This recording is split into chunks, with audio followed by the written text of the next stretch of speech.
தொழில்நுட்பம் வளர்ச்சி என்ற பெயரில் உருவாகியதான் இந்த வெள்ளை சர்க்கரை. எப்படி புகை மதுவை தடை செய்ய வேண்டிய பட்டியலில் வைத்திருக்கிறோமோ அப்படி வைக்க வேண்டிய பொருள் சர்க்கரை. ஆனால் இதுவோ உணவு அரசியலில் அரிசிக்கும் கோதுமைக்கும் அடுத்த இடத்தை பிடித்திருக்கிறது.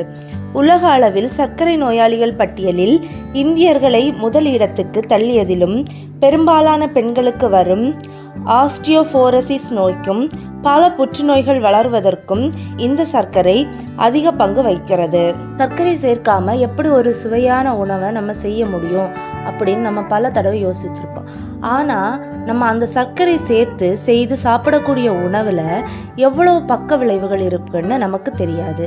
பார்க்க பளபளவென்று இருக்கும் வெள்ளை சர்க்கரையின் உள்ளே அத்தனையும் தீங்கு தான் இருக்குது. வெள்ளை சர்க்கரை என்பது கரும்பிலிருந்து பெறக்கூடிய பழுப்பு நிற பொருளை ஸ்படிகம் போல் பளபளவென்று மாற்றி தருகிற ஒன்று.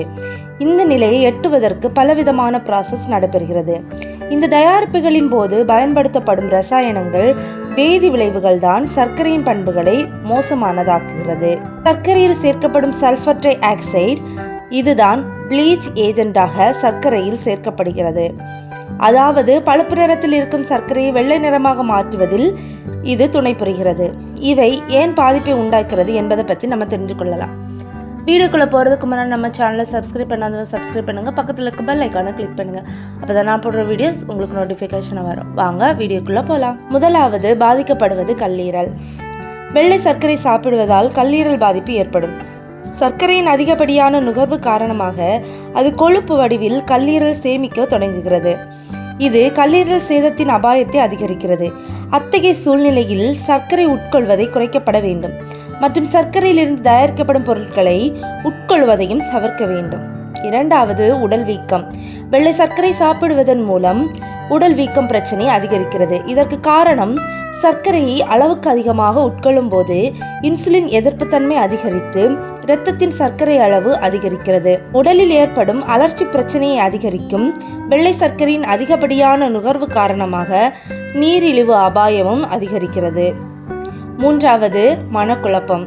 சர்க்கரை சாப்பிடுவதால் மூளை குழப்பம் ஏற்படலாம். இதன் காரணமாக ஒரு நபர் தனது மனதில் குழப்பம் மற்றும் உளைச்சல் அடைகிறார். சர்க்கரை நுகர்வு மூளையை சேதப்படுத்துகிறது. இதன் காரணமாக மூளையில் பிரச்சனை ஏற்படுகிறது. பல சமயங்களில் இதனால் மறதி பிரச்சனையும் அதிகரிக்கிறது. நான்காவது, தோல் வயதான பண்பு. சர்க்கரை சாப்பிடுவதால் சருமம் விரைவில் வயதாகிவிடும். சர்க்கரை உட்கொள்வது உடல் வீக்கத்தை ஏற்படுத்துகிறது, கொலாஜன் முறிவை ஏற்படுத்துகிறது மற்றும் சருமத்தின் நெகிழ்ச்சி தன்மையை குறைக்கிறது. இதன் காரணமாக தோல் வயதான பிரச்சனை அதிகரிக்கிறது. சர்க்கரை சருமத்தின் பளபளப்பை குறைப்பது மட்டுமல்லாமல் சுருக்கங்கள் மற்றும் நேர்த்தியான கோடுகளையும் அதிகரிக்கிறது. ஐந்தாவது, எடை அதிகரிப்பு. இனிப்புகளை சாப்பிடுவதால் உடல் எடை வேகமாக அதிகரிக்கிறது. சர்க்கரையில் கலோரிகள் அளவு மிக குறைவு. இது எடையை அதிகரிப்பதோடு தொப்பையும் அதிகரிக்கும். அத்தகைய சூழ்நிலையில் சர்க்கரையுடன் அதிலிருந்து தயாரிக்கப்படும் குறைந்தபட்ச பொருட்களை உட்கொள்ளுங்கள். விரைவில் சர்க்கரை சாப்பிடுவதை தவிர்க்க வேண்டும்.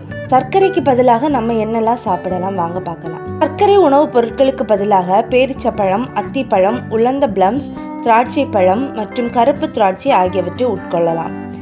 எனவே நாம் அன்றாட உணவில் சர்க்கரை சேர்த்துக்கொள்வதை தவிர்த்தால் பல வியாதிகளிலிருந்து நாம் விடுபடலாம். Thank you friends. இந்த வீடியோ உங்களுக்கு யூஸ்ஃபுல்லாக இருக்குன்னு நம்புகிறேன். இந்த வீடியோ உங்களுக்கு யூஸ்ஃபுல்லாக இருந்ததுன்னா உங்கள் ஃப்ரெண்ட்ஸ் அண்ட் ஃபேமிலிக்கு ஷேர் பண்ணுங்கள் அண்ட் சப்ஸ்கிரைப் பண்ண மறந்துடாதுங்க.